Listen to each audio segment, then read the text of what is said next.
Hey everyone, in this tutorial, I'll show you how to create a paid membership system in Discord in 2026.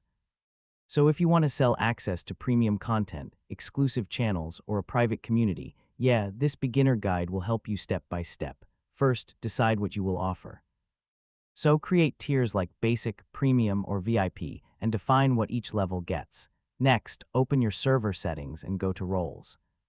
I mean create roles like Member, Premium, and VIP for different access levels. So yeah, create private channels and restrict access to only premium roles. This is where your paid content will be shared. Now connect a payment method using free platforms like Buy Me a Coffee, Ko-Fi, or Patreon. Users pay there and you manually assign roles. So yeah, use Discord bots to automate role assignment after payment.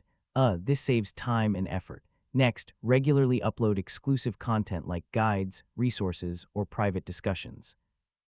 This keeps members subscribed. Finally, promote your Discord membership on YouTube, TikTok, or social media, so more visibility means more paid members. And that's how to create a paid membership system in Discord in 2026.